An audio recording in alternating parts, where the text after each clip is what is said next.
Deadbeat on arrival. It was a Tuesday, which in Crumtown meant 2-for-1 shots and 3-for-1 stabbings. The rain slicked the neon grime off the sidewalks like the city was trying to wipe away its own sins, but it was way too late for redemption. That's when he walked in. Trench coat, 5 o'clock shadow, and a face like a used coffee filter. Detective Vince Rango. Used to be a cop. Now he just lurked around pool halls and haunted memories. "I need a favor," said the dame. She had legs like a crime and a voice like a broken jukebox. Vince squinted. "You got the wrong guy." She lit a cigarette with a hand that had seen better diamonds. "You owe my brother. Your brother's dead." "Exactly." They found the stiff face down in a kiddie pool full of counterfeit vodka and expired coupons behind Big Sal's discount taxidermy. COD, blunt force trauma. The weapon, a vintage bowling trophy with a blood stain and a grudge. Vince poked the corpse with a pencil he'd chewed more than used.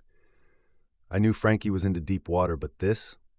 The dame leaned against a graffiti-tagged dumpster like it was the Ritz. "He was working for the Garbanzo twins." Vince flinched. "Those psychos, they once beat a guy to death with a loaf of rye. Then toasted him," she said. "Literally." Rango's investigation led him to the abandoned roller rink on the south side, where dreams and ankles came to die. Inside, the Garbanzo twins were running a racket, and it wasn't just illegal bingo this time. They were smuggling counterfeit hummus across state lines, flavorless and full of lies. "You got two choices," Vince growled, brandishing a bent revolver with 3 bullets and a grudge. "Yeah?" sneered Lefty Garbanzo, his chin scar shaped like New Jersey. "What's the third one?" Sudden, violent regret.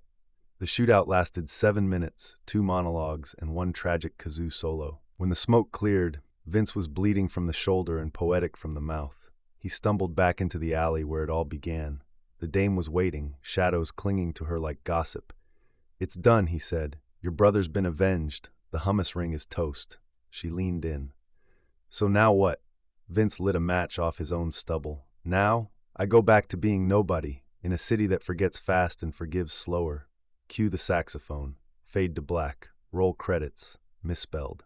2025 Tale Teller Club.